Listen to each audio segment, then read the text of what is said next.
Mesdames et messieurs, bonjour. On se retrouve de façon traditionnelle désormais pour scruter l'actualité sur le continent. Comme vous le savez, toutes les fois que l'occasion nous est permise, nous nous retrouvons pour choisir des thèmes qui sont en rapport avec l'actualité et nous en décryptons. Et nous avons encore, comme d'habitude, sur ce plateau, nos panélistes, nos analystes de la maison désormais, Baba Boubacar Keïta, qui n'est plus à présenter, qui est là. La semaine passée, il avait eu une urgence qui ne dépendait pas de sa volonté et nous avions présenté ses excuses pour son absence parce que vous êtes habitués désormais à lui. Quand il n'est pas là, il faut que ça se justifie. Alors, Baba, oui. Merci d'être venu. Et merci, M. Monoko pour l'invitation. Oui. Et je suis ravi d'être là une fois de plus avec vous. Et M. Touré, bonjour. Bonjour. Ravi de vous retrouver une fois de plus.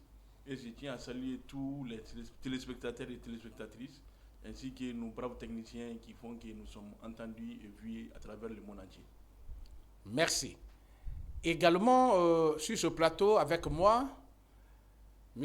Samba Touré, qui est désormais l'un de nos consultants maison et qui n'a pas encore failli. Il avait à un moment donné voulu ne pas être à l'heure à cause de problème de carburant. Il y a de cela 3 semaines. Maintenant, il est à la pointe. Mais avant-hier, il a failli nous surprendre aussi, dit qu'il était dans les embouteillages. Samba, bonjour. Bonjour Monoko, merci, bonjour Baba. Bonjour. C'est toujours un plaisir de vous retrouver. Salut les téléspectateurs. La partie technique, nous vous disons tous aussi bonjour. Nous sommes avec vous toujours Monoko, donc on sera toujours au rendez-vous. Merci. Donc, vous êtes ici sur African TV, partenaire de Gadi Balian.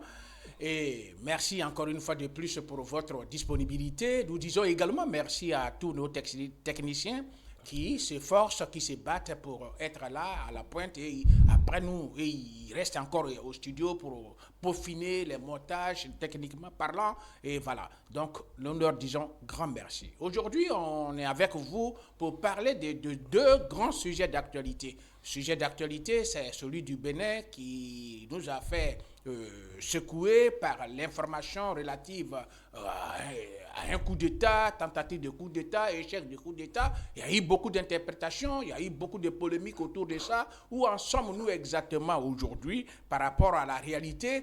On va en parler tout à l'heure avec nos invités. Deuxième point d'actualité, c'est celui de l'investiture de Alassane Dramane Ouattara, qui donc acte aussi son 4e mandat, je dis bien, donc 4 mandats, ça va donc être bientôt un séjour à la présidence pour 20 ans, hein, parce que chaque mandat c'est 5 ans, donc ça va faire 20 ans, voilà.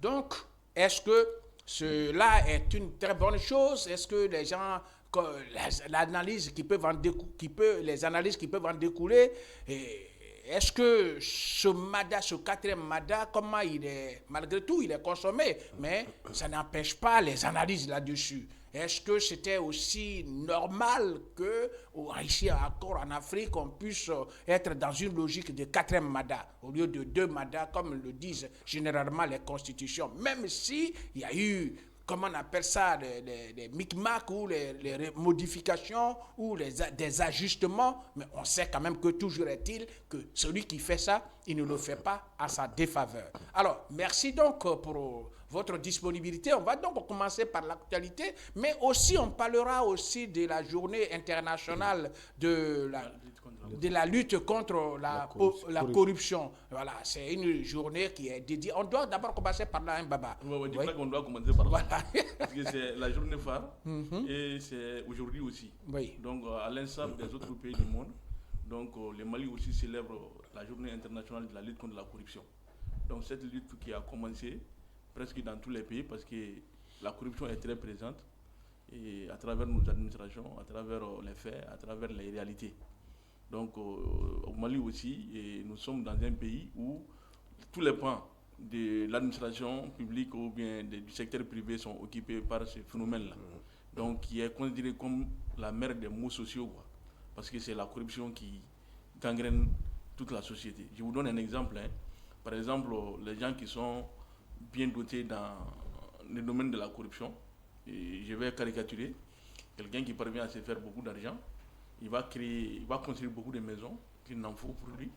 Donc ces maisons-là ont un certain standing, donc il ne va pas les donner en location parce qu'il n'y a pas assez de gens qui peuvent prendre ce genre de maisons en location. Donc il va les transformer en appartements meublés, et dans ces appartements meublés, des gens vont fréquenter, et alors la débauche il va s'agrandir, et ça va jouer sur nos mœurs sociales, nos mœurs. Et ce matin, un jeune écoulé me disait que tous les cheveux blancs et les cheveux noirs sont tous dans les appartements. C'était, voilà, on parlait de ça, quoi. Donc c'est devenu un phénomène qui est là. Donc c'est la manne de la corruption qui fait tout ça, parce que c'est la corruption qui aboutit à l'enrichissement illicite. Donc au-delà de ça, ça va faire de telle sorte que quand les gens s'habituent alors à détourner de l'argent, ou bien à se faire de l'argent sur le dos de l'État, ou bien sur le dos de leur entreprise, donc c'est des individus qui vont s'enrichir, et le pays va s'appauvrir, parce que le pays n'aura pas assez d'argent pour enflouer ses caisses. Donc quand les caisses du pays ne sont pas enflouées, donc dans ces cas, et le pays ne pourra pas faire des investissements ni dans la santé, ni dans l'éducation, ni dans les infrastructures. Donc ça va être une source de sous-développement. Donc on va voir que la majorité de nos villages n'ont même pas de maternité, n'ont pas d'eau potable. Alors que là où nous sommes, donc les villages devraient avoir une certaine sécurité en matière de santé. Par exemple, une dame qui tombe enceinte et qui arrive à l'accouchement, donc voyez-vous qu'ici il n'y a pas de maternité, alors que les moyens de déplacement dans nos villages ne sont pas aussi que ça. Il n'y a que les motos ou bien les charrettes. Donc souvent les faisant déplacer, donc vous allez voir que la personne va perdre la vie, et souvent l'enfant aussi va s'en suivre. Donc ça c'est des choses qui arrivent fréquemment dans nos villages. Et les gens sont aussi contaminés par les eaux et qui ne sont pas potables parce qu'ils n'ont pas d'autre choix. Ils sont obligés souvent de consommer de l'eau qui n'est pas de la qualité, qui n'est pas potable, et qui peut être source de maladies, beaucoup de maladies d'ailleurs. Donc il y a des écoles qui ne sont pas bien construites. Il y a des enseignants, des écoles où il n'y a que des enseignants pour 6 classes. Même pas loin de Bamako, à la périphérie de Bamako, des écoles étatiques, tu vas trouver qu'il y a un premier cycle, et tous les premiers cycles ne comprennent que des enseignants parce que l'État n'a pas assez de moyens à mettre dans le secteur de l'éducation. Et c'est la corruption qui amène tout cela. Donc c'est pourquoi il est quand même très séant, il est très bon que chacun alors se mette dans cette lutte-là, et que nous prenions des mesures qu'il faut pour bouter ces phénomènes de notre territoire. Mais nous voyons quand même que nos autorités ont quand même une volonté politique à travers les lois qui ont été votées et à travers les structures qui ont été créées. Mais malgré tout, ça continue. Mais il est bon quand même d'avoir ces structures, parce que quand ces structures et ces lois sont là, donc ça va amener alors un jour à aboutir quand même ces phénomènes-là de notre société. Et nous demandons à la population aussi de s'y mettre, de faire de la lutte contre la corruption leur affaire. Parce que généralement dans les pays africains, les gens pensent que l'argent public n'est pas leur argent, quoi. C'est l'argent de l'État. Alors que l'argent public, c'est l'argent de tout un chacun. Donc quand cet argent-là n'est pas bien géré, il faut qu'il y ait quand même des dénonciations, il faut qu'il y ait quand même des actions pour amener alors ces gestionnaires-là à se tenir correctement. Est-ce que vous voyez? Et que les gens s'y mettent, et que les gens pensent que l'argent de l'État, c'est notre argent, et que c'est nous qui devons constituer un garde-fou pour que cet argent-là ne descende pas dans la poche de quelques individus. Bien. Qu'on fasse en sorte que cette lutte contre la corruption soit une très bonne chose. Alors, on célèbre cette journée. On sait quand même que quand on parle de corruption, c'est à plusieurs niveaux. Voilà, Baba le disait tantôt, ça peut donc faire du tort à un État, parce que l'argent de la caisse peut être détourné. Par exemple, si on devrait déclarer des choses au poste de frontière ou au poste de douane, au lieu de 30 citernes, si on dit c'est 2, vous comprenez, ça peut participer à tout ça. Alors, quel est le regard que vous portez sur ce phénomène-là de corruption, qui n'est pas simplement une spécificité d'une famille ou d'un pays, mais c'est le monde entier qui est touché par cela. Ouais, bon, tout d'abord, comme vous le dites, le monde entier est touché par la corruption. Donc, tout d'abord, il faut se fixer en 2003. Donc, c'est un règlement des Nations Unies, une décision des Nations Unies du 31 octobre 2003 qui fixe le 9 décembre comme journée internationale de lutte contre la corruption. De ce fait, toutes les nations sont concernées, tous les pays sont concernés. Parce qu'avec, bien entendu, les Nations Unies ont existé, beaucoup de lois ont existé avant le 31 octobre, mais c'était avec la considération de la montée de la corruption au niveau de tous les pays. Donc il fallait d'abord lutter contre ça et mettre une journée en place pour célébrer même cette lutte. Donc c'est très important. Et comme l'a dit Baba, c'est tout à fait évident. C'est cette corruption-là qui se trouve à la base de la mauvaise gestion souvent.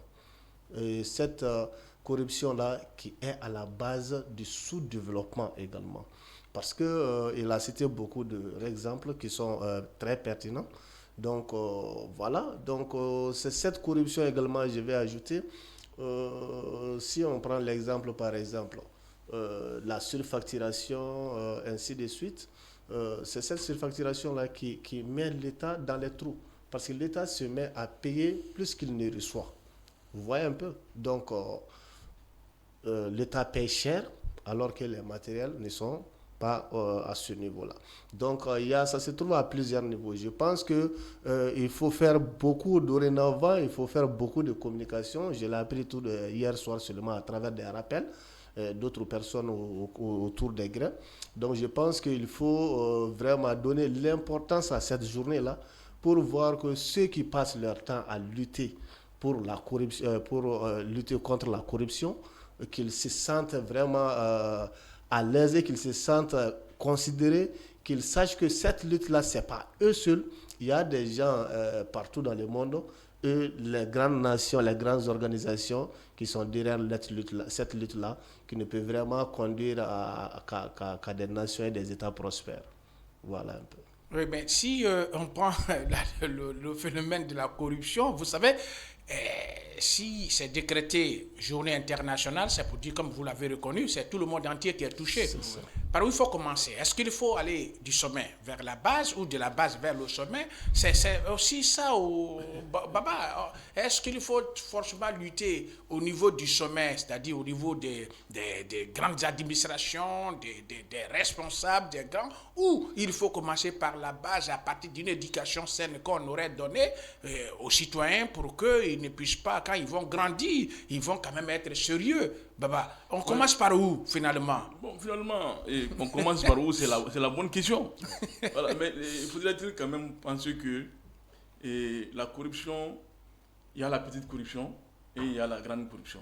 Certains en disent comme ça. C'est-à-dire la petite corruption, c'est des petites surdoyeries que les gens font en matière de circulation, en matière de place, en matière de pousser un papier, etc. Maintenant, la grande corruption, c'est les grands détournements, c'est la fraude, c'est le clientélisme, etc. Mais faudrait-il croire quand même que l'OCLEI, l'Office central l'Office central de lutte contre l'enrichissement illicite, a fait une étude et est parvenu à démontrer que par an, le Mali peut perdre 88 milliards, moyennement, et pour la corruption. Donc ça, ce n'est pas une petite somme et ce n'est pas alors le bas de l'échelle qui fera ça. Ouais. Donc généralement, ces grandes corruptions-là se font au sommet. Est-ce que vous voyez? Donc, il faut commencer d'abord à faire de telle sorte que ceux qui brassent l'argent public et qui ont leur main dans l'argent public, qu'ils soient des gens intègres. Et que ces gens-là aussi soient bien contrôlés et que ces gens-là qui sont quand même assujettis à déclarer leurs biens, déclarent leurs biens. Parce que l'OCLEI a une liste de 180 personnes qui normalement 1800 personnes qui doivent faire la déclaration par an. Et c'est sur ces 1800 personnes, et cette année, il n'y a que 50 qui ont fait la déclaration. Et les gens n'acceptent pas de déclarer leurs biens. Alors que leurs fonctions spécifiques qu'ils occupent exigent à ce que leurs biens soient déclarés. Donc ça, c'est une violation des lois. Donc quand on va obliger tous ces gens-là à déclarer leurs biens, donc va être un moyen de lutter contre non seulement l'enrichissement illicite, et par ricochet, ça va être un moyen de lutter contre la corruption. Donc, il faut quand même des mesures dans ce sens. Et au-delà de ça, il faut encourager aussi les gens intègrent quoi. Généralement, tu vas trouver que les gens qui sont les plus intègres dans nos administrations, c'est eux qui sont mis à l'écart. Ils sont dans les archives, ils sont à des postes pas très importants de l'administration parce qu'ils sont trop intègres. Donc il faut ramener à féliciter et à magnifier ces gens-là qui sont intègres. Et au-delà de ça aussi, il faut, comme vous l'avez dit, il faut éduquer aussi. Il faut une éducation d'intégrité au niveau de nos écoles, au niveau de nos universités, au niveau de nos grandes écoles comme l'ENA, l'Institut de formation judiciaire, où sortent aussi les greffiers et consorts. Là où il y a la grande administration, donc il faut quand même initier ces formations-là pour que demain, ces gens-là qui vont être des représentants à haut niveau de l'État, pour que ces gens-là soient aussi des gens très intègres. Donc on peut faire le tout ensemble, quoi. Donc on peut non seulement redresser alors le bas de l'échelle, mais il faut qu'il y ait au niveau du haut de l'échelle aussi, que des dispositions soient prises. Sinon vraiment il y a beaucoup de structures qui luttent contre ces phénomènes-là, mais avec tout ça, c'est quelque chose qui est en train de continuer et qui est en train de s'engager. Et le Mali n'est pas premier aussi en matière d'intégrité. Sur les 180 pays du monde, en 2024, nous sommes à la 127e position sur les 180. Est-ce que vous voyez? Et en Afrique aussi, nous sommes à la 35e position. Donc ça veut dire que nous ne sommes pas des premiers. Donc il va falloir que nous nous y mettons, parce que nous n'avons peu de ressources. Et dans les pays où il y a peu de ressources, même un franc de l'État dans la caisse dans la poche d'une personne, et c'est considéré comme tu as bu du sang de l'autre roi. Donc il faut que alors, des dispositions très pratiques soient prises quand même contre ce phénomène-là que nous considérons comme la mère de tous les maux sociaux. Bien, il faut que des dispositions soient prises. Mais je le disais, on commence par où, Baba? Mais il faut qu'on sache ça, parce que on a en face de nous le phénomène de la corruption qui atteint des niveaux où on ne peut pas imaginer. Sinon, où est la nécessité de parler d'une journée internationale de lutte contre la corruption si toutefois ça ne devait pas toucher là où ça ne devrait pas être? On parlera également de la corruption, même dans les trucs et dans les périodes des élections. On connaît, il y a la corruption qui intervient aussi pour faire élire ceux qui ne devraient pas être élus. Il y a la corruption qui fait aussi que certains qui cherchent des postes et qui sont sérieux, ils ne sont jamais pris, et ceux qui peuvent amener de l'argent de la poche, même s'ils n'ont rien dans la cervelle, ils vont occuper des grands postes de responsabilité. Et on commence donc par où? Est-ce qu'on commence par l'éducation depuis le bébé qui est né pour que le bébé soit sérieux, ou on commence par le sommet, on casse tout le sommet et on reprend à zéro? On fait comment? Non, on ne casse pas, on ne casse rien. on peut citer la responsabilité des uns et les autres. Par exemple, vous avez dit au niveau des familles et tout, il faut vraiment de l'éducation pour les enfants d'abord. Donc déjà, nous n'allons pas attendre que tous ces enfants-là vont venir sans corruption. Non, ça concerne nous d'abord. Qu'est-ce qui se passe avec nous d'abord? L'autre jour, nous l'avons dit aussi lors de l'une de nos discussions, il faut d'abord faire éveiller la conscience de la population. Vous avez vu tout à l'heure, pour le problème des carburants, là, il y avait la corruption pure devant tout le monde. Mais qu'est-ce qui a fait que ça a disparu? C'était avec la dénonciation. Parce que les gens ont pris conscience.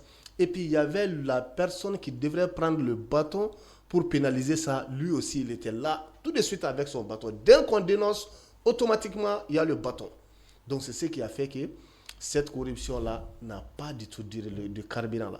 Donc, je pense qu'il faut bien citer la responsabilité des uns et des autres, éveiller la conscience des uns et des autres, parce que, Baba l'a dit, au niveau des écoles, au niveau des universités, bien entendu, la majorité, souvent, ne sont pas scolarisés pour le moment.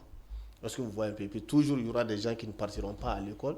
Je pense qu'il faut faire une communication ouverte, comme c'était tout de suite le cas du carburant, et que, pas seulement que les gens aient pris conscience, mais celui qui doit pénaliser, que la personne soit là, être prêt à pénaliser.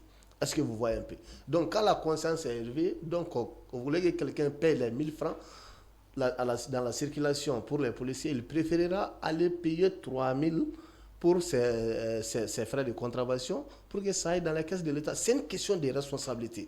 C'est quand je prends la responsabilité que j'ai fait ceci là et que ça va contribuer, quand je paie et que ça va contribuer à mon développement et au développement du pays. Est-ce que vous voyez un peu?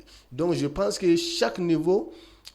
à chaque niveau, il faut essayer de voir comment éveiller la conscience des uns les autres et aux autorités supérieures. Parce que le citoyen lambda ne peut rien faire que dénoncer. Est-ce que vous voyez un peu? Mais c'est celui qui est chargé maintenant de pénaliser cette corruption-là qui doit être là au moment qu'il faut. Est-ce que vous voyez un peu? Pour pouvoir pénaliser. Parce que tant que c'est bien pénalisé, il n'y aura plus de corruption. Mais tant que ce n'est pas bien pénalisé, il va toujours avoir de corruption parce qu'il va y avoir des encouragements à ce niveau-là. Donc, je pense que la plus grande majorité, c'est au niveau de la pénalisation. Parce que, tu vois, l'être humain comme ça, tant que rien ne va se passer après, tant qu'il n'y a pas de pénalisation, les gens vont le faire. Est-ce que vous voyez un peu? Même s'il y a le fait, automatiquement, c'est ce niveau de sensibilisation que je viens de mentionner là, même si on coupe ça et qu'on pénalise bien les cas de corruption présents, ça va décourager les autres à le faire dans les jours à venir. Donc, vous voyez un peu. Donc, je pense qu'à un premier temps, il faut essayer de voir les uns les autres, essayer de faire une communication ouverte par rapport à cela pour éveiller la conscience des gens à dénoncer ces situations-là. Mais il y a beaucoup de situations qui ne sont pas ouvertes à tous les citoyens comme ça, là. Donc, c'est aux autorités supérieures maintenant de s'y mettre. Est-ce que vous voyez un peu? Des contrôleurs de bien contrôler et celui qui les contrôle aussi de bien faire son boulot et celui qui pénalise aussi de pénaliser. Et c'est tout à fait cela qu'on peut sortir dans ce trou-là. Oui, voilà. Justement, vous avez bien dit, pardon, il a parlé du trou, et c'est très important, ce trou-là, il existe. Et le problème fondamental, on a comme l'impression que c'est un phénomène qui n'existait pas en Afrique. Hein. Dans nos villages, on ne peut pas penser que quelqu'un peut corrompre quelqu'un dans un village. Au village, même si vous laissez un portefeuille qui est tombé, on préfère amener ça chez le chef du village en espérant que celui qui l'a perdu puisse venir le récupérer. Personne ne l'ouvre, on ne sait pas ce qu'il y a dedans. On le garde intact. Mais on a changé. Vous avez aussi, je vais développer pour que vous puissiez mieux comprendre et puis répondre. Et on a quand même des sociétés aujourd'hui où, dans les classes, il y a des gens qui trichent. L'autre, son papa dit qu'il n'a jamais triché. Il dit non, mon papa dit qu'il n'a pas triché. Donc, lui, il préfère avoir son numéro 4 sur 20, sur 10 ou 8, 7 sur 20. Et il est fier parce qu'il n'a pas triché. L'autre a triché, et il ne vaut rien et puis il passe. Vous comprenez? Et demain, celui qui était le nulard, dans des grandes trucs, dans des grosses voitures, et les plus sérieux traînent. Donc les gens se disent, mais... Et puis ceux les tricheurs qui réussissent, disent non, ils sont maudits. Et voilà. Même dans les ONG, il y a des marchés, de l'argent qui viennent pour mieux le gérer. D'autres le détournent, ils deviennent riches. Quand tu es sérieux, on dit non, lui, il est maudit. Est-ce que ce n'est pas la société même qui encourage le phénomène de la corruption? Parce que les gens se disent, si je ne vole pas, je fais honneur à ma famille. L'autre dit non, mais moi je n'attends pas, je vais faire mon truc et puis bon, enfin, le reste là, c'est au paradis ou à l'enfer, on va gérer ça. Donc est-ce que ce n'est pas un phénomène de société? Parce que dans nos sociétés, on a vu quand même ceux en Afrique qui n'étaient rien et qui ont volé. Tout le monde sait que c'est des voleurs, c'est des gens qui ont détourné. Mais demain, quand il y a une cérémonie, c'est eux à qui on donne des bonnes places. Il garde son véhicule et du coup, c'est lui qui a il est apprécié de tous. Est-ce que ce n'est pas aussi la société qui encourage cela? Oui, effectivement, c'est la société qui encourage cela. C'est un conseil que vous venez de faire. D'ailleurs, ce sont ces gens-là qui ont la main de la corruption, qui contribuent beaucoup dans les cérémonies sociales et qui sont dans les mosquées, qui sont dans les églises, qui mettent de l'argent dans la caisse. Et ce sont ces gens-là qui sont bien vus, généralement. Donc, ceux qui sont intègres et ceux qui refusent de prendre l'argent public, tu vas trouver que ces gens-là ne sont pas riches et ils sont considérés comme des parias dans la société. C'est une réalité. Donc, ça veut dire que c'est un phénomène social et c'est comme si les gens apprécient la corruption. Alors que ses conséquences sont néfastes. Quelqu'un, par exemple, à qui on donne de l'argent pour construire une école dans un village, si lui le détourne, donc c'est des centaines d'élèves qui n'auront pas à l'école et ça peut avoir des conséquences sur l'avenir. Est-ce que vous voyez? Mais les gens ne voient pas ça, les gens voient l'immédiat. C'est pourquoi il y a un de nos professeurs qui disait que les populations africaines sont dans les Tanini et dans les Deniganimingwa. C'est-à-dire avoir tout de suite et consommer tout de suite. Ouais. Donc ils sont dans ça. Et c'est un phénomène réel et contre qui il faut beaucoup lutter. Voilà. Et maintenant, pour lutter contre ça, le fait que ceux qui sont intègres là soient bien vus, il faut faire la promotion de ces gens-là qui sont intègres. Il faut leur promettre. Il faut faire de telle sorte que c'est eux qui deviennent des grands dirigeants. Il faut les promouvoir. Voilà, il faut les promouvoir. Il faut que eux qui sont là, soient dans les grands postes. Mais Et papa, à ce niveau voilà. encore, c'est compliqué parce qu'on a quand même des exemples dans les administrations, dans certains endroits, même dans certains ministères. Quand quelqu'un est très sérieux, on l'éloigne de tout. On veut même pas qu'il assiste à certaines rencontres. Où on dit non, mais celui-là, il emmerde les gens et on le combat. Ah, ça existe aussi, Baba. Et on va voir nos familles, dans certaines familles, quand vous n'avez pas les moyens, le petit frère, votre propre petit frère, vous dormez chez lui, on réveille, on discute avec lui parce qu'il y a anniversaire ou il y a baptême ou il y a le décès. C'est lui qui est vu, le grand frère n'a plus sa place parce qu'il n'a rien. Donc, c'est compliqué. C'est compliqué. Monoko, oui. Je pense qu'il y a le phénomène social qui est là. Mais je parle toujours sur la base de la non-pénalisation qui fait que les voleurs sont promis. Les voleurs sont promis. Ceux qui font la corruption, c'est promis. D'abord, vous avez mentionné au niveau des villages, avant. Oui. Quand quelqu'un voyait un portefeuille tomber, on l'amène ça chez le villageois. Oui. Le chef du village. Chez le chef du village, plutôt. Donc, ça ne voudrait pas dire que la personne est bien éduquée seulement qu'il faisait ça. Parce qu'il y a des pénalisations spirituelles sur ça. Parce que souvent, quand, à travers certaines fétiches, certains trucs là, comment dirais-je, certains sorts passaient par là. Quand tu vois l'argent tomber, quand tu prends ça, tu pouvais te transformer en poule, oui. en coq. Oui. Est-ce que vous voyez un peu? C'est pourquoi il ne fallait pas le garder pour toi. Il fallait l'amener chez le chef de village afin que la personne retrouve cela. Donc, à ce niveau, il y avait cette pénalisation spirituelle qui était là. Parce que dans l'esprit de la personne, il savait réellement que il y avait des sanctions, voilà, il va y avoir des conséquences. C'est pourquoi il ne le gardait pas pour lui. Oui. Pourquoi il ne touchait pas les uns aux autres, la femme de l'air, personne ne touchait la femme d'autrui. Pourquoi? Parce qu'il y avait cette idée qui est là. Quand je la touche, il va y avoir des pénalisations. Ce serait payé chèrement. Je pouvais même perdre ma vie. C'est cela. Vous voyez, dans la famille, c'est une famille intègre, personne ne vole. Mais il y a quelqu'un qui vient seulement, il fait tout depuis dans la classe, il a des fortes notes, mais il vole tout là. Ensuite, il est promis là, dans les grandes ONG, il a un très grand poste, il est très bien véhiculé, il le construit ailleurs. Donc, lors des grands événements, c'est lui qui paye tout.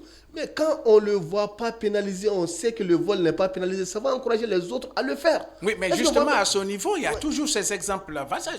Quand on parle de corruption, c'est à tous les niveaux. On va prendre l'exemple des passeurs, ceux qui vont passer des gens, traverser les océans, au village, ou bien dans une famille, ou bien dans un quartier, un jeune, il vole. Et on dit non, lui c'est un délinquant, on le traite de tous les noms, il traverse le fleuve, et choses d'abord. 2 ans après, on dit non, mon fils est en France, mon fils est aux États-Unis, mon enfant au Canada, et c'est lui qui devient une fierté, et celui qui est honnête, qui n'a pas fait du faux, est mal vu. Oui, c'est compliqué, cette histoire. Il y a également ce paramètre-là, Baba, qu'il ne faut pas oublier. C'est-à-dire, avant, l'argent n'était pas promis. Le tout ne se passait pas autour du matériel. Nous sommes dans une société aujourd'hui. Tout est matériel, monsieur Monoko. C'est celui qui parvient à investir maintenant. Qui est écouté. Les gens savent qu'il est voleur. Tout à fait. Mais tout à fait. On s'en fout. Nous soumettons des projets là. Donc quand tu viens voir un partenaire pour ton projet là, mais c'est son idée qui est respectée. Si ton dossier n'est respecté pas là, tu es obligé d'adapter ton dossier à son idée, à son ligne budgétaire pour que tu puisses avoir ces financements-là. Mais souvent, c'est-à-dire les options à travers lesquelles il finance, ça ne te convient pas. Ça ne convient pas à tes valeurs. Mais il faut avoir cet argent-là pour faire ce projet-là. Est-ce que vous voyez un peu? Si nous sommes à ce niveau-là, il faut que les gens comprennent cela. Hein. C'est très important. Avant là, l'argent n'était pas promis. Peut-être celui qui était riche n'avait pas assez de valeur. Il y avait de valeur, bien entendu, mais il n'avait pas assez de valeur du contrôle de tout. Mais maintenant, celui qui a de l'argent contrôle tout. C'est-à-dire le monde n'était pas articulé autour des matériels. Avant, on faisait les mariages dans les villages là. On n'avait pas besoin de voiture. Oui. Pas besoin de voiture, pas besoin de frais de carburant. Tout se passe dans les champs. Tant que cortège. Voilà, tant que l'âne est bien vivant, là, tant que le cheval est bien vivant. Donc, il y a la charrette là, tout peut se passer bien, mais nous ne sommes plus à ce niveau-là. Nous sommes au niveau des smartphones. C'est ça. Donc, Baba, c'est comme ça. Nous sommes au niveau des finances maintenant. Donc, c'est un phénomène vraiment mondial. Même avant que ça ne se mondialise pas, il y a des gens qui... D'abord, je prends l'exemple à Ségou. Il y a beaucoup de parents qui ne voulaient pas que leurs enfants viennent à Bamako parce que Bamako était beaucoup plus mondialisé. C'était gâté avec tout ceci. On ne savait pas que ce qui s'est passé à Bamako allait se trouver à Ségou. Les gens n'étaient pas à ce niveau de conscience. Est-ce que vous voyez un peu? Donc, c'est un peu ça. Vous voyez pourquoi ils sont promis, pourquoi les gens les applaudissent? Parce que tout simplement, à force d'être noble et tout ceci, là, quand il n'a pas vraiment les frais pour pouvoir subvenir aux besoins de la famille, c'est un autre niveau. Oui, parce que, Baba, ça, on n'a pas, je vais un peu interrompre pour qu'on continue. On a parlé, et si j'ai évoqué cet aspect, c'est de montrer la dimension africaine de l'éducation qui avait une moralité qui ne permettait pas à qui que ce soit de faire du faux. Voilà, donc personne ne pouvait se permettre d'être dans le faux, dans le mensonge, dans la corruption, dans la mentalité africaine. Maintenant, si j'ai parlé du sommet, on a quand même des gens, des narcotrafiquants, des grands dealers, des gens qui font du trafic de haut niveau dans des bateaux et tout. Ça, c'est l'autre sommet de la corruption. Et tout cela, ça passe. Même les trafiquants des armes, ceux qui vendent les armes par d'autres moyens, ceux qui font les blanchiments d'argent, Baba, c'est compliqué à tous ces niveaux-là. Et là, ceux qui veulent ensuite en dénoncer, on vous tue, on vous élimine. Ah oui, parce que ceux qui aujourd'hui font circuler la drogue partout, on a aujourd'hui, si vous allez dans certains cabarets, dans certains milieux, ou dans ceux qui ont fait la promotion pour devenir des stars, mais derrière ces stars-là, il y a tout un lobbying de tout un réseau de criminels financiers. Baba, tout ça là, comment vous qui êtes spécialisé dans la lutte contre la corruption, comment vous gérez tout ça, Baba? Donc, avant quand même de répondre à ta question, j'aimerais quand même vous faire parvenir. Alors, le classement que Transparency a fait des différents secteurs. Le classement que Transparency a fait des différents secteurs dans le domaine de la corruption. Donc, quand nous prenons le cas du Mali, le secteur le plus corrompu que Transparency International a quand même épinglé, ça c'est la justice, qui devrait être quand même le référentiel. Les référentiels. Oui. Voilà. Après la justice, c'est le domaine de la sécurité. Oui. La sécurité, la police, la gendarmerie, consort. Oui. Et après ça, c'est les fonciers. Oui. Les collectivités, quoi. Tout ce qui est administration locale et consort. D'autres ont vendu des cimetières, Baba. Donc, au-delà de ça, maintenant, ce qui vient en quatrième position, ça, c'est la santé. Oui. Il y a le secteur le plus corrompu à travers la vente de médicaments, à travers la délégation médicale, etc. Donc, voici les secteurs les plus corrompus qui devraient être des remparts de la corruption. Oui, mais Baba, si parle de la justice, on a quand même vu, il y a un moment donné, il y a eu de grandes dames qui a même éliminé certaines voix, même éliminé certains candidats. C'est au niveau de tout ça, c'est compliqué, Baba. Alors, on va donc se résumer. Qu'est-ce qu'il faut? Bon, maintenant, l'État même a su que vraiment ça ne va pas. Oui, Baba, maintenant, on va passer à un autre point. Et je vous reviendrai également par rapport à ça. Qu'est-ce qu'il faut conseiller pour qu'au moins on puisse minimiser la corruption? Parce que les vrais corrupteurs, les vrais, comme vous l'avez dit, ils prennent l'argent, ils le détournent et ils vont construire des buildings, ils vont construire des entreprises écrans qui ne portent pas leur nom, ils font des blanchiments d'argent. Mais ça tue l'économie, ça tue l'État et ça crée la pauvreté, ça crée la misère. Qu'est-ce qu'il faut faire? Ça bafoue les mœurs. Qu'est-ce qu'il faut faire? Donc, ce qu'il faut faire maintenant, comme il l'a dit, il faut encourager la dénonciation parce que la corruption s'est faite dans la cachette, quoi. Maintenant, encourager la dénonciation, aussi, il faut protéger les dénonciateurs. Ah oui. Parce qu'on a vu des cas où certains ont dénoncé, ils ont perdu leur poste. Leur vie même. Leur poste. Il y a des gens qui ont été menacés parce qu'ils ont voulu alors dénoncer. Souvent pas par n'importe qui. Hein. Donc, voilà, par des hauts responsables où ils sont obligés de laisser. Donc je crois qu'il y a eu une nouvelle loi de loi pénale et de procédure pénale qui a été votée, donc qui prend en compte alors la protection des lanceurs d'alerte, des gens qui dénoncent. Mais ce n'est pas suffisant parce qu'à un certain niveau, alors l'identité du dénonciateur est connue. Bon, à partir du moment où l'identité du dénonciateur est connu, donc la personne, sa vie est menacée. danger. Ouais. Voilà, donc des pays comme le Canada, à partir du moment où la personne dénonce seulement, son nom disparaît quoi. Donc il devient X ou bien il devient Y. Donc personne n'aura la possibilité de le connaître. Donc ça encourage. Et puis, ce n'est pas les agents de l'État qui sont là à diriger alors cette dénonciation, et ils ont créé des structures informatiques privées, donc qui font des investigations jusqu'à ce qu'on va au jugement de la personne qui est fautive disons.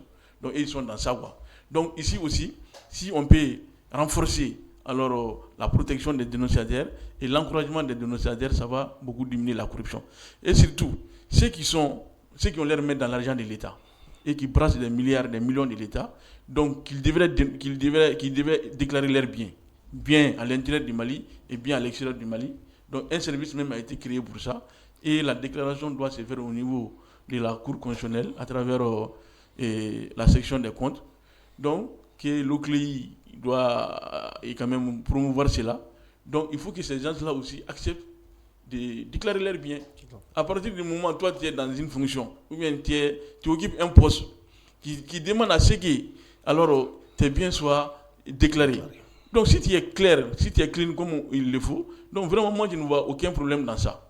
Donc il va falloir que des autorités aussi prennent leurs responsabilités dans ce sens. Les gens qui occupent des postes, qui demandent à ce que leurs biens soient déclarés, donc qu'on fasse tout à ce que cela s'en tienne à ça. Donc les personnes qui vont quand même qui ne veulent pas obtempérer, donc qu'on relève tout simplement ces personnes-là de leur poste. Bien, voilà. On va les relever. Alors, on va faire quoi? On est en train d'en parler. C'était pas trop ce sujet qui devrait être capital, mais finalement, il a pris beaucoup de temps parce qu'il est pertinent, il est intéressant. On doit faire comment pour que ça puisse être atténué, parce que je ne peux pas penser... Voilà, donc c'est ça, de l'atténuation. Bien entendu, Monsieur Monoko, je pense que on a déjà dit beaucoup, mais il faut essayer de voir d'abord de créer beaucoup plus d'emplois. Pour que les gens aient des choix. Voilà, donc de l'autre côté aussi, il faut améliorer les salaires.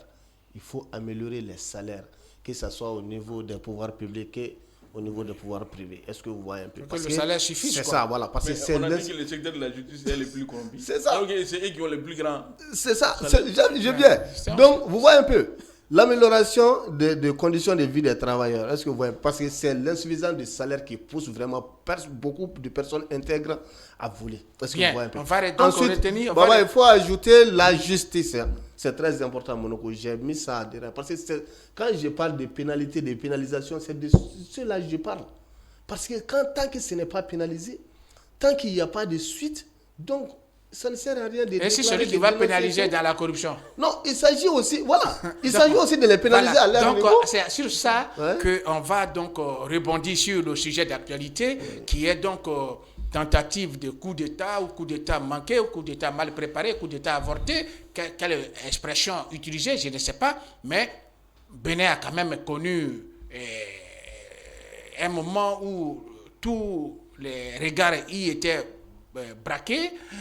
Les caméras étaient dirigées vers là-bas, les satellites, pour ne pas dire tout ce qui concernait le monde de l'information, de la communication, et même les débats autour des populations par rapport aux événements qui ont secoué le Bénin. Alors, Bénin, vous en avez quand même eu l'écho. Qu'est-ce que vous retenez de ce qui s'est passé? Le matin de bonheur, on se retrouve avec effectivement les militaires qui vont les communiquer sur le coup d'État. Oui. Donc, quand même, on ne s'attendait pas à ça parce que nous avons cité la dernière fois sur la résistance du Bénin par rapport à cette situation. Donc, on restait là, ça. On est resté ébahis. Donc, comment tout cela a pu se passer. Donc, ensuite, nous sommes restés. On a eu au fil du temps, il n'y a pas eu assez d'évolution et les informations viennent d'une part et de l'autre part. Il y avait des informations chez les militaires et après de l'autre côté également. Donc au final, on s'est retrouvé que la tentative a été déjouée. Est-ce que vous voyez un peu? Donc je pense que les mesures ont été urgemment prises. La CEDEAO a pris des mesures par rapport à cette situation et tout ceci là, qui a fait que la tentative de coup d'État est déjouée. Bien entendu qu'il y a toujours des rumeurs sur des autres séquestrations quelque part de part et d'autre de certains membres du gouvernement. Mais je pense que le coup d'État a été déjoué, c'est qu'on peut dire. Oui, c'est ça qui est l'effet. Donc c'est ça l'effet. Surtout que Talon a fait... le conseil des ministres, on l'a vu ça. Parce qu'il y avait eu des communiqués en avant, c'était des anciennes vidéos. On le confirmait parce que il faut mettre le doute parce qu'on tout ne peut pas en dire fait. oui avec... C'était la communication. Voilà. Il fallait aller comme ça. Donc voilà un peu. Je pense que les militaires, je ne sais pas s'ils étaient tout à fait prêts à le faire. Quand même, ils n'avaient pas gagné tout le terrain. Donc c'est pourquoi ils se sont vite, à travers le communiqué de la télé de Bénin, donc ils se sont dirigés directement quand ils n'ont pas pris... Mais au cours de leur entretien, à la télé, on les voyait et puis quelqu'un disait il faut les suivre. Il faut les suivre, Ils ne sont pas avec nous. Voilà, vous voyez un peu. Donc l'équipe était... Est-ce que c'était bien préparé? Est-ce que les gens étaient bien structurés? C'était pas bien préparé, Baba, on continue. C'était pas du tout bien préparé parce qu'on le voyait bien entendu. La télévision, c'est à la dernière minute. Mais eux, ils sont venus à la télévision à la première minute alors que la situation n'était pas du tout sous contrôle. Est-ce que vous voyez un peu? Ceux qui sont venus à la télé étaient ceux qui dirigeaient le coup d'État. Mais ils n'avaient pas le contrôle de la présidence. Ils n'avaient pas le contrôle du gouvernement. C'est-à-dire la situation même n'était pas maîtrisée. C'était un secteur clé, quoi. Voilà, tout à fait. Donc, ça donnait l'occasion aux forces étrangères ou bien aux forces pro-président d'interagir. Parce que quand ça passe à la télé, automatiquement, ça va dans tous les sens. Est-ce que vous voyez un peu? On a vu dans les autres pays, là, tout s'organise d'abord, après, on passe à la télé. Est-ce que vous voyez un peu? Donc, je pense que ils n'étaient pas bien préparés. Les charrues avant les bœufs. Voilà, donc... Baba, voilà, tout le monde s'est réveillé avec cette information relative au coup d'État. On a vu quand même beaucoup de commentaires là-dessus. L'actualité nous enseigne que peut-être 48 heures, 72 heures déjà, les choses semblent ne plus être comme ça avait été dit. Alors, à chaud, qu'est-ce que ça vous a dit, Baba? Voilà, vraiment, moi, j'ai été désagréablement surpris par ce énième coup d'État. Parce que, comme il l'a dit, on avait pris même le Bénin comme exemple. Un peu de mouvement pour votre Voilà. chaise. Oui. On avait pris Bénin comme exemple l'autre jour, quand on parlait du coup d'État qui est survenu en Guinée-Bissau. Et quand nous prenons aussi, le Bénin, ce n'est pas un champion des coups d'État. Parce que de 91 jusqu'à aujourd'hui, donc Bénin n'avait pas connu de coup d'État, quoi. Donc on pensait qu'alors le Bénin était parti, quoi. Parce que ça fait à peu près 35 ans à peu près, où il n'y a pas eu de coup d'État. Depuis Mathieu Kérékou. Et maintenant, quand on se lève le matin, on voit qu'il y a certains militaires à la télé qui sont très mal préparés et qui sont en train de faire des communiqués pour dire qu'ils sont un comité et qu'ils ont pris le pouvoir. Vraiment, moi, j'ai été dessus, mais c'est quelque chose qui avait été fait déjà. Mais heureusement que toute l'armée ne les a pas suivis, et parce que le Bénin a une armée quand même régalienne et une armée républicaine. Donc je crois que la garde républicaine a riposté et les choses ont été remises, je crois, à leur place. Alors, et Talon a fait son conseil des ministres, mais jusqu'à présent, il y a des guerres de communication. Chacun des deux côtés sont en train de communiquer jusqu'à aujourd'hui. Donc vraiment, la situation est complexe et perplexe, mais nous souhaiterons quand même que ces cas de coup d'État de Bénin ne soient pas une réalité et que nous invitons même les Africains à s'unir et à trouver les voies et moyens, même s'il faut quand même négocier avec ces militaires-là pour que le Bénin puisse continuer son processus démocratique. Parce que la démocratie, là, ça se construit. Donc, il ne faut pas qu'à un certain niveau, que tout le processus recule. Et quand ça recule, et ça amène le désordre. Moi, je connais le coup d'État. Je sais que c'est pendant le coup d'État que tu peux voir un caporal dire à un lieutenant dire à un général que le lieutenant est en train de t'appeler. Moi, j'ai vu ça. C'est vrai. Le caporal dit au lieutenant et au général, quoi. Le lieutenant est en train de t'appeler et le général se lève pour aller répondre au lieutenant. Ça, c'est le désordre dans l'armée. Et ça montre que l'armée n'est pas bien structurée. Donc, au-delà de ça... Mais Baba, d'accord. Qu'est-ce qui pouvait justifier un tel coup d'État? Quels étaient les mobiles? Baba, si vous ne savez pas, mais on peut mettre en conditionnel. Et comme on est sur un plateau pour faire des analyses, qu'est-ce qui pourrait justifier cela, en fait? Bon, ce coup d'État-là, je crois qu'il rien ne le justifie. Parce qu'on a vu que... Votre micro, hein? Ouais, on a vu que dans les pays limitrophes et dans l'espace ouest africain, il y a eu des coups d'État où il y a certains officiers supérieurs ont accédé au pouvoir, ils se sont donné des grades, ils ont des privilèges. Donc ça va donner aussi l'envie aux autres militaires de cette région-là d'en faire quoi. Parce que ceux-là ont fait, ils ont été applaudis comme des héros. Et ils ont été mais les conditions ne peuvent pas être les mêmes dans tous les pays. Chaque pays a ses réalités. Donc comment on peut dire, bon, comme les autres ont fait, ils ont été applaudis, nous on va faire. Et c'est suffisant. Mais est-ce que c'est suffisant comme raison, Baba? Au-delà de ça aussi, on trouve aussi que dans certains pays, les démocrates aussi ne font pas beaucoup d'ouverture. Quand les gens sont élus, au lieu de diriger le pays comme si tout le monde, ils sont les présidents de tout le monde, de tous les pays, ils font des clans quoi. Tu vas trouver que c'est leur clan seulement qui est en train de se promouvoir et l'autre clan va souffrir. Donc c'est ça aussi. Je crois que quand les campagnes sont finies, donc nos dirigeants aussi doivent mettre dans leur tête que quand ils sont à leur poste de président ou à leur poste de responsabilité, qu'ils pensent qu'ils sont là, pas pour leur clan, pas pour leur parti, pas pour leurs partisans seulement, mais qu'ils sont là pour le pays. Parce que quand il y a les choses de ce genre-là, donc cela peut nourrir des volontés de coup d'État. Mais moi, je pense qu'il rien ne justifie un coup d'État là où nous sommes. Donc nous devons tout faire pour que l'ère des coups d'État là tourne en Afrique, pour que nous puissions faire face à notre réalité. Mais Baba, il y a quand même la réalité, je vais tout de suite rebondir. Il y a une réalité qui est que les Africains veulent sortir de certaines philosophies où la tutelle, qu'elle soit américaine, russe, française, tout dominait quand même les décisions internes de nos dirigeants. Est-ce que ça ne pèse pas aussi dans la logique de renversement de ces pouvoirs? Oui, bon, je pense que ce soit notre premier thème qu'on a entamé aujourd'hui, la corruption, le népotisme du pouvoir en place et tout, donc les gens ne supportent plus. Est-ce que vous voyez un peu? Donc pour les coups d'État, c'est-à-dire pourquoi c'est célèbre actuellement, c'est au top, surtout en Afrique de l'Ouest, parce que les uns regardent les autres, comme Baba l'a dit, c'est très évident. Est-ce que vous voyez un peu? Parce que tout simplement, quand le Niger a fait le coup d'État, qu'est-ce que le général Tchani a dit? Il dit, nous ne savions pas que les gens en pouvaient endurer les conséquences. Par quoi il faut passer pour surmonter. Mais nous avons vu les Maliens le faire. Alors nous pouvons le faire. Il a dit ça clairement. Parce que tout simplement, il y avait les conséquences qui étaient là. Pourquoi?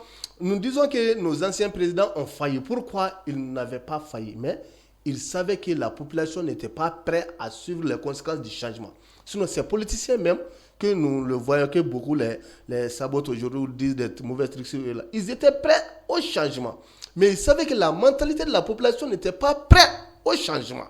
Est-ce que vous voyez un peu? On pouvait s'attendre à tout, M. Monoko, on pouvait s'attendre à tout, Baba, sauf que après le coup d'État, il va y avoir des problèmes d'électricité au Mali. Jusqu'au problème de carrière récent, on ne pouvait pas imaginer ça. Ça veut dire que la mentalité n'était pas prête. Donc maintenant, les gens savent qu'il y a nos voisins, qui sont nos frères, qui ont supporté. Donc nous aussi, nous pouvons dénoncer. Est-ce que vous voyez un peu? Monoko, il faut le dire, hein, le pouvoir est doux, on l'a très bien dit la dernière fois là. C'est très important. Ceux qui sont au pouvoir souvent dépassent les limites. Ils ne se limitent pas à la corruption. Nous sommes tous africains. Je ne veux pas accepter. Vous êtes là, c'est notre papa qui nourrissait votre papa là. Mais vous avez la chance d'étudier et tout. Maintenant, vous venez, vous prenez à travers les élections ou autre chose comme ça, vous venez au pouvoir. Ensuite, vous volez l'argent et vous le bouffez comme ça. Les gens le voient comme ça. Donc, déjà, les gens sont choqués par votre attitude de gestion du pouvoir. Les gens sont choqués par tous les trucs qui se passent là, tout ce que vous faites là, tout ce que vos enfants leur font, tout ce que les femmes font à leurs femmes. Est-ce que vous voyez un peu? Donc les gens restent choqués là, donc ils attendent juste l'occasion pour pouvoir approuver la situation. Souvent vous voyez un peu, pour eux là, généralement, c'est les militaires qui sont directement venus en avant et font les annonces. Mais pour les autres pays, là, c'est la population qui a pris de l'avant. Ça veut dire quoi? Ça veut dire qu'il y a quelque part l'insatisfaction de la population qui est là. La population dénonce la corruption. La population dénonce beaucoup d'autres trucs. Est-ce que vous voyez un peu? La dépravation des mers, ainsi de suite, on l'a vu sur Ibeka et tout là. Il y avait tout ceci là. Donc il y avait des marches qui ne s'arrêtent pas, tout ceci là. Mais au fond, ce n'était pas les militaires qui étaient là. C'était l'opposition qui avait tout planifié pour aller ça. Mais l'opposition ne voulait pas que les militaires prennent les pouvoirs. Mais quand même, le président est gardé par les militaires, par ceux qui ont des armes. Et celui qui n'a pas d'armes ne veut pas les désarmer. C'est ce qui fait que les militaires ont rentré en jeu chez nous. Et les gens ont attendu comment ça va se passer avec le Mali. Donc maintenant, ils ont vu que le Mali se débrouille dans ça. Même si ça ne va pas trop, il se débrouille. Nous aussi, nous pouvons aller vers ça. Talon, j'ai vu le discours de Talon. Talon a fait une petite conférence avec ça, avec les journalistes et beaucoup d'autres personnes, avec la société civile. Ils ont dit que vous voulez que nous faisons comme les gens de l'AES. Vous avez vu ce qu'ils sont en train de supporter, vous pouvez le supporter. Vous savez que Benoît, vous ne pouvez pas le supporter. J'ai vu ça. J'ai vu la vidéo beaucoup de fois. Si vous voulez ça là, nous allons faire le changement comme les gens de l'AES. Ce qu'ils ont fait là, nous aussi nous pouvons le faire. Pas besoin de faire coup d'État ou faire de la révolution. Mais vous êtes là. Je vous pose la question. Est-ce que vous êtes prêts à assumer ce qu'ils sont en train de vivre?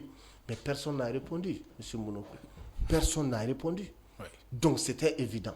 Donc la population, il avait, c'est-à-dire, quand les gens ont vu l'AES et tout, parce que les gens veulent du changement et tout ce que vous avez dit, c'est très évident. Parce qu'il y avait ce niveau d'être tuteur de quelqu'un, des gens qui dictent la loi et tout ceci. Là, nous sommes en train de passer ça. Ado, même l'a dit, le président Ado, nous allons venir tout de suite. Ado l'a dit. Il a dit que ce qu'eux, ils sont acceptés et ont accepté, leurs enfants n'accepteront jamais ça. Leurs enfants, papa Ado l'a dit, il dit, nos enfants n'acceptent pas que vous dites qu'ils ne sont pas maîtres chez eux. Ils peuvent accepter quand ils sont chez vous que vous dites qu'ils ne sont pas maîtres là-bas. Mais ils ne pourront jamais accepter que quand vous dites qu'ils ne sont pas maîtres chez eux aussi dans leur pays, ils ne peuvent pas accepter ça. Et ils ont accepté, leurs papas ont accepté, papa disait ça, que leurs papas ont accepté, mais la génération actuelle là, ne peut jamais accepter ça. Bien, voilà. La génération actuelle ne peut jamais accepter ça. Baba, ça nous amène à sortir. Il a déjà fait l'introduction, parce que c'était deux sujets. Oui. Au Bénin, tentative de coup d'État. La CEDEAO s'y déporte. En Côte d'Ivoire, on fait l'investiture du 4e mandat, qui a été l'objet de bricoles d'une constitution. CEDEAO n'est pas parti. Personne n'a dénoncé. Et on est dans quoi finalement, Baba? Parce que d'un côté, moi, mon rôle, c'est de poser des questions. Donc, moi, mon rôle, ma mission, c'est de poser des questions. C'est à vous de répondre. Si vous pouvez répondre, vous répondez. Si vous ne pouvez pas, vous ne répondez pas. Mais je dis bien, CEDEAO n'est pas allé. Il y a 4e mandat. Et si ce 4e mandat posait problème de conflit, on allait accuser qui? Alors, c'est quoi ce business-là, Baba? C'est quoi ce business-là? Ce n'est pas au 4e mandat qu'on va reprocher à quelqu'un de faire le 4e mandat parce qu'il y a eu un 3e mandat. Il ne devrait pas avoir un 3e mandat.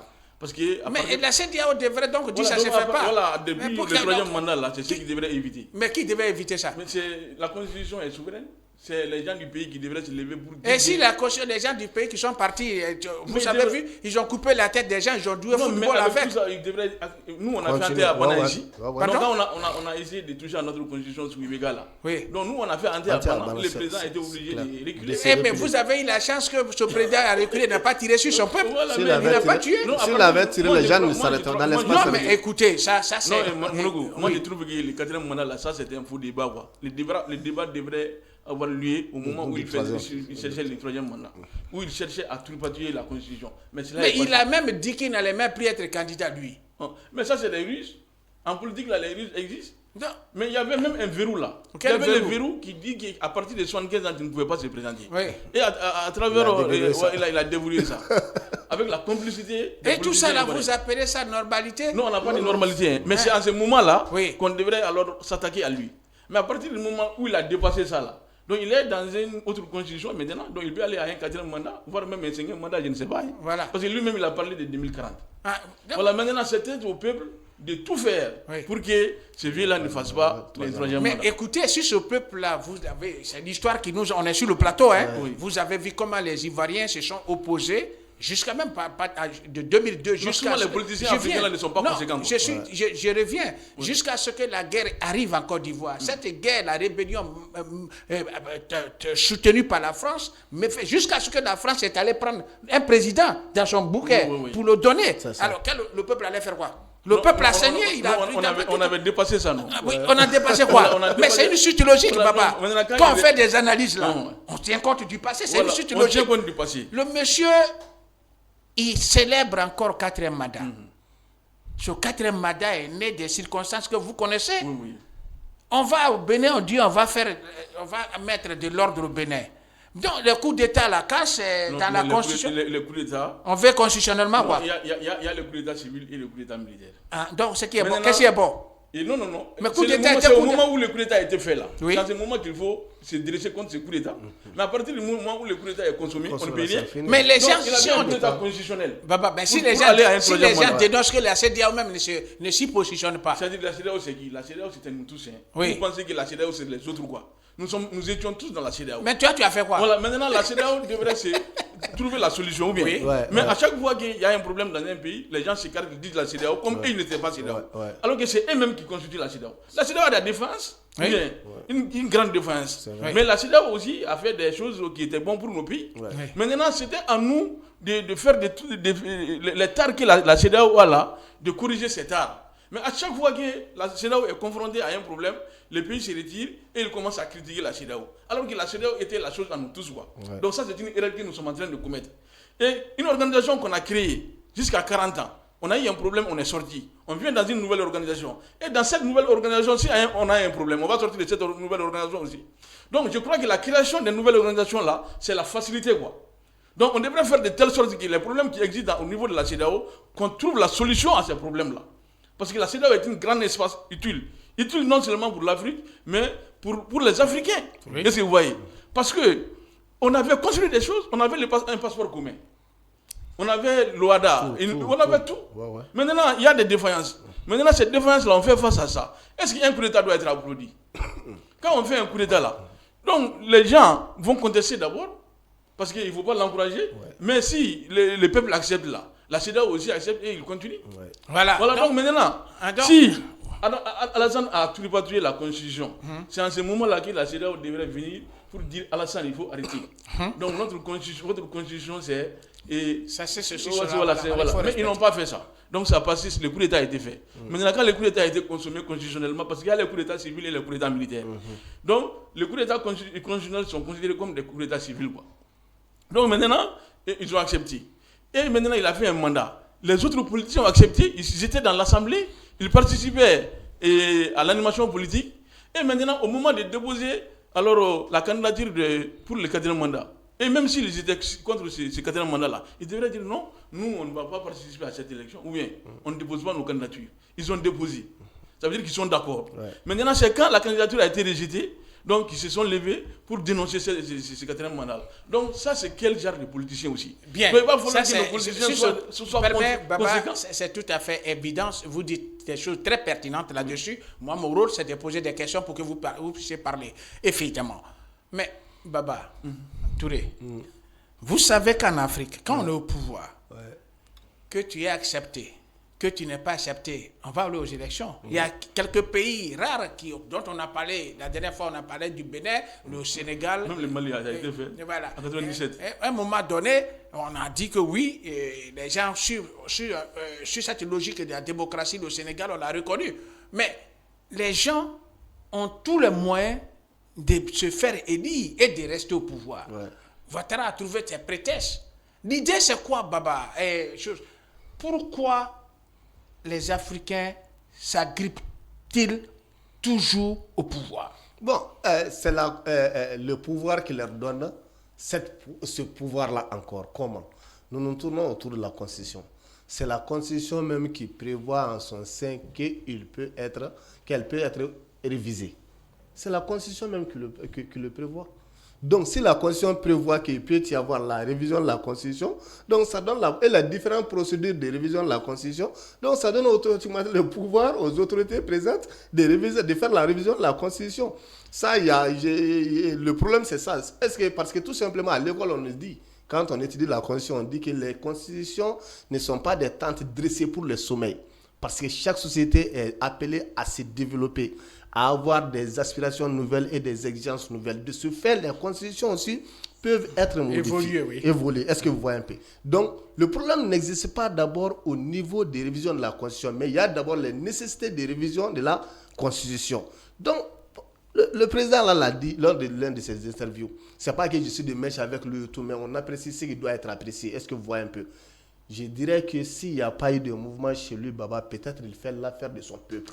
Oui, mais les mouvements, non, il y a eu quand même, Baba, non, vous êtes grand pour comprendre qu'il y a eu des mouvements, il y a eu des villages brûlés, il y a eu tout, des êtres qui sont, il y a des gens, il y a eu des morts. Il ne faut pas fermer les yeux sur dire qu'il y avait pas, il y a eu tellement de contestations là-bas. Mais je vais dire ici, et je serais content que vous le disiez, mais on est presque à la fin. Oui. C'est vous qui allez peut-être nous dire ici, oui, si les gens veulent être au pouvoir, ils s'en foutent de ce que contestent ou ce que disent les populations. Sauf si cette population décide d'aller jusqu'à mourir pour dire, comme le cas de Boussa Traoré, même si une seule personne reste, elle sera la survivante. Oui. C'est sur cette note-là, donc malheureusement, le temps qui nous est imparti, c'est vrai, on a le temps de nous retrouver le samedi pour et permettre aussi d'autres émissions de faire, puisqu'on a commencé avec un grand retard. Alors, on va aujourd'hui commencer par vous pour vous dire grand merci parce que vous êtes toujours là, Touré, et j'espère encore vous retrouver. Ouais, c'est la maison. Quand on dit c'est la maison, nous voyons la famille.